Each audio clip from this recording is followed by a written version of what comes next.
You've been setting your tire pressure wrong your entire life, and it's costing you money, destroying your tires, wrecking your fuel economy, and making your car handle like garbage. NHTSA found that only 19% of consumers properly inflate their tires. That means 8 out of 10 people watching this video right now are doing it wrong. I know what you're thinking. I set it to 32 PSI, just like the sticker says. What's wrong with that? Everything.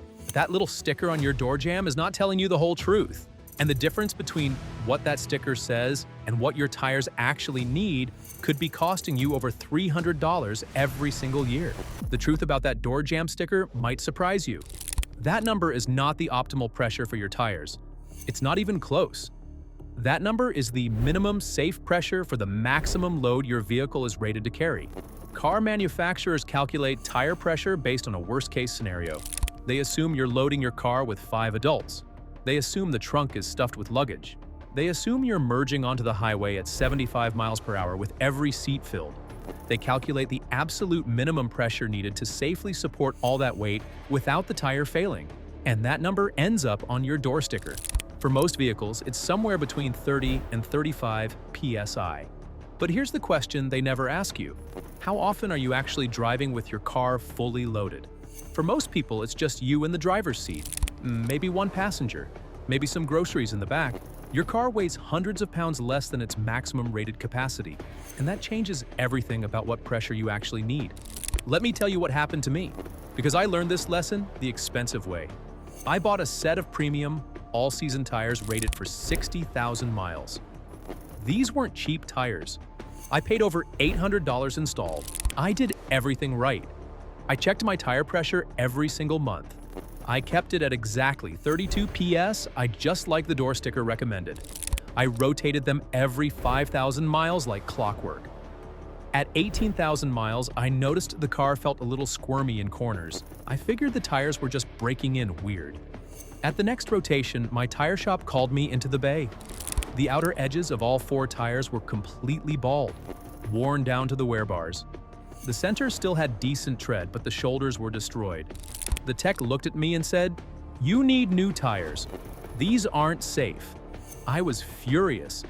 These were supposed to last 60,000 miles. I got 18,000, not even a third of their rated life. I asked him what went wrong. I did everything by the book. He asked me one question: "What pressure are you running?" I said 32 PSI, exactly what the door says. He shook his head. There's your problem right there. That's when everything I thought I knew about tire pressure fell apart. That tire tech explained something that changed how I think about tire pressure forever. When you run the door sticker pressure in a lightly loaded car, the tire can't maintain its proper shape. The sidewalls flex too much, the contact patch spreads wider than it should. But here's the critical part. The center of the tread actually lifts slightly off the pavement. All your vehicle's weight concentrates on the outer edges of the tire. Those edges are doing all the work.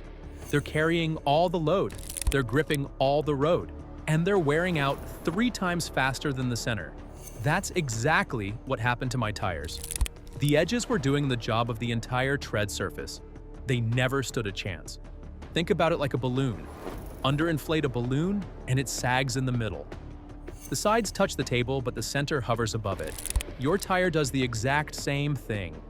And every mile you drive like that is grinding away rubber from the edges while the center just goes along for the ride.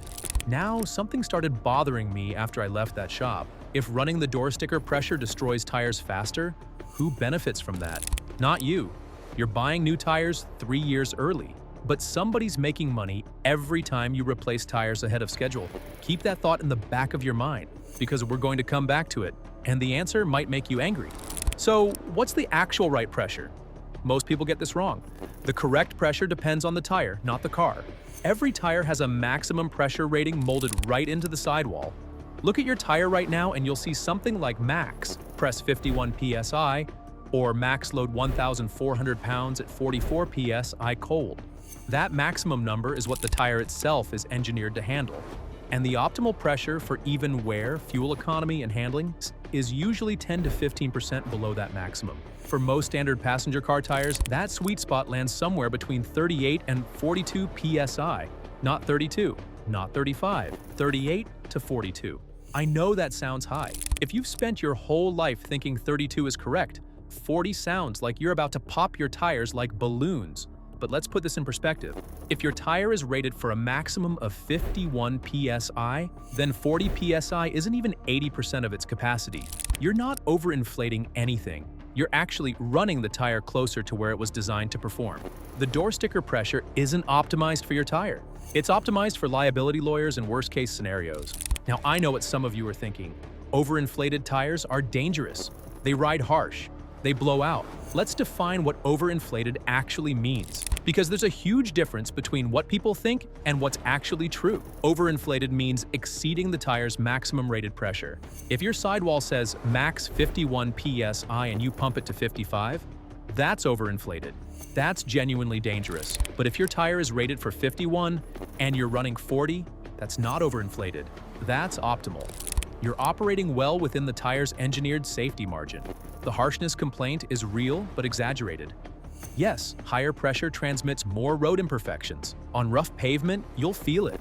But on normal roads, most people can barely tell the difference between 32 and 40. And the benefits in wear, fuel economy, and handling far outweigh a slightly firmer ride. After I replaced my destroyed tires, I ran an experiment.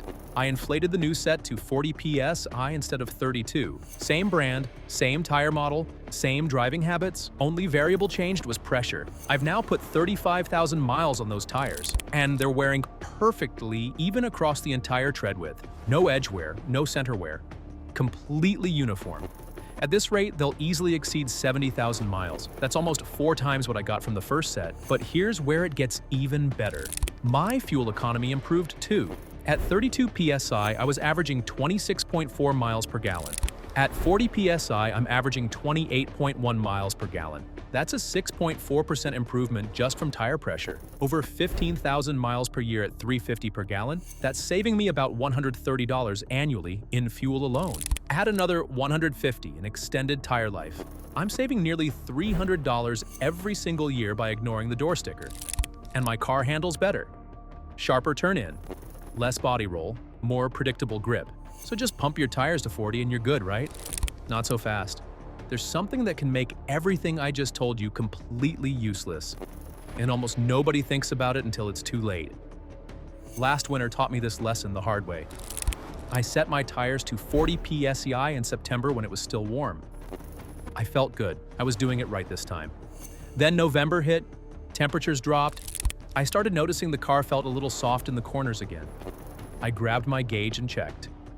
34 PSI. I'd lost 6 pounds of pressure and I had no idea. Most people never think about this. Tire pressure changes with temperature. For every 10-degree drop in outside temperature, you lose approximately 1 PSI. If you set your tires in summer at 80 degrees and winter drops to 30 degrees, that's a 50-degree swing. You've just lost 5 PSI without touching anything. That means the 40 PSI you set in August becomes 35 by December. And if you live somewhere with real winters, you could be driving around on 30 PSI by January without any warning. This is why checking once a month matters. Not because you have a leak, because the atmosphere is literally sucking pressure out of your tires as seasons change. Your gauge is the only thing watching out for you. Their TPMS warning light will tell them when something's wrong. It won't. At least not when it actually matters. The tire pressure monitoring system triggers a warning when your pressure drops 25% below the recommended level. If your door sticker says 32 PSI, that warning light won't illuminate until you hit approximately 24 PSI. 24 PSI is not a maintenance reminder, it's an emergency. At that pressure, your tire is dangerously underinflated. The sidewalls are flexing so severely that heat buildup can cause a blowout. Your stopping distance has increased dramatically. Your handling is compromised. By the time that little light comes on, you've already been destroying your tires for weeks, maybe months. The TPMS exists to prevent catastrophic failure, not to help you maintain proper pressure. Think of it like a smoke detector. It doesn't beep when your cooking gets a little smoky. It screams when your house is on fire. That's your TPMS. An emergency alarm, not a maintenance tool. You need a real gauge. The gauge I personally use is a digital tire pressure gauge that reads to 1/10 of a PSI. It has a backlit screen for checking in your dark garage and holds the reading so you're not squinting at it while crouched next to your wheel. I'll put a link in the description. It's around $15 and it'll pay for itself in the first month. While we're exposing things, let's talk about the nitrogen fill scam. You've probably seen this at dealerships and tire shops. They offer to fill your tires with pure nitrogen instead of regular air for $5 to $10 per tire. They claim nitrogen maintains pressure better, doesn't fluctuate with temperature as much, and extends tire life. The truth is, regular air is already 78% nitrogen. You're paying for an extra 20% purity that makes virtually no measurable difference for passenger vehicles. Studies have shown the pressure retention benefit of pure nitrogen amounts to about 1 PSI over an entire year compared to regular air. 1 PSI. That's the difference between Tuesday morning and Tuesday afternoon temperature changes. Unless you're running a race car where tenths of a PSI matter for lap times, nitrogen fill is throwing money away. Save that $20 to $40 across 4 tires and buy yourself a quality digital gauge instead. That gauge will actually help you. Nitrogen is just profit margin for the shop. And while we're talking about saving money, stop paying for air at gas stations. A portable tire inflator plugs into your 12-volt outlet or runs on a rechargeable battery. You can top off your tires in your own driveway in 2 minutes. I've had mine for 3 years. Link in the description. Best $40 I've spent on car maintenance.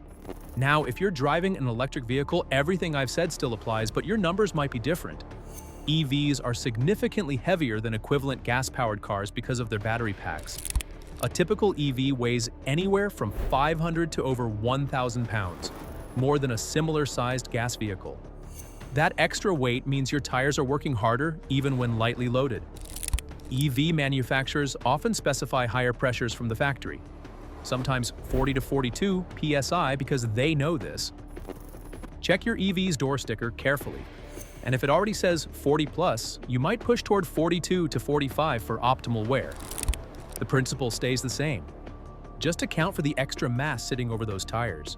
Before you rush out to your garage with an air compressor, I need to give you some important warnings. First, never exceed your tire's maximum rated pressure. That number exists because exceeding it, especially when tires heat up from driving, can cause catastrophic failure. Find the max on your sidewall and stay below it. Second, adjust for load. If you're taking a road trip with 4 passengers and a loaded trunk, you need more pressure than daily driving. More weight requires more support. Third, always check pressure when tires are cold. After driving, your tires heat up and pressure increases. Morning checks before you drive anywhere give you accurate readings. Fourth, winter and summer require different attention. Check weekly during seasonal transitions when temperatures swing dramatically. Fifth, performance and run flat tires have their own rules. Staggered setups on sports cars and run flat tires on modern luxury vehicles are engineered for specific pressures. Don't deviate dramatically without research. These aren't suggestions. They're the difference between optimizing your tire pressure and creating a dangerous situation. Stay within the boundaries. So now the question you've been waiting for. Why do manufacturers put such low numbers on the door sticker if higher pressure is better? 3 reasons. 1. Liability. They're covering the absolute worst-case scenario. 5 passengers, full cargo, desert highway at maximum speed. The pressure that handles that extreme handles anything. They'd rather you run too soft than risk a failure lawsuit. 2. Comfort. Lower pressure gives a softer, more cushioned ride. When you test drive a car, manufacturers want it to feel smooth and luxurious. They're not thinking about your tire wear 2 years later. They're thinking about closing the sale today. 3. They assume you'll never check anyway. Tires naturally lose about 1 to 2 PSI per month through normal air permeation. If the factory sets them at 35 and you never touch them, 6 months later, you're at 30. A year later, you're in danger zone. The low starting point gives you buffer room for neglect. And remember that question I asked earlier? Who benefits when you wear out tires early? Tire shops sell tires. Every time you show up 20,000 miles ahead of schedule needing a new set, that's $800 in their register. They're not lying to you, but they're also not correcting you when you ask to set them at 32. The system isn't designed to help you, it's designed to sell tires. Here's what you do now. Go to your car, find the maximum pressure on your tire sidewall. Start with 6 PSI above your door sticker number. If it says 32, try 38. Drive for 2 weeks. Check tread wear. If centers wear faster, drop 2 PSI. If edges wear faster, add 2. Most people land between 38 and 42. Get yourself a quality digital tire gauge. $15, check monthly, check weekly during season changes. This is free money, free tire life, free fuel economy, free handling. And now you know how to get it. If this video just saved you from destroying an expensive set of tires early, hit subscribe. I expose the things the automotive industry hopes you never figure out.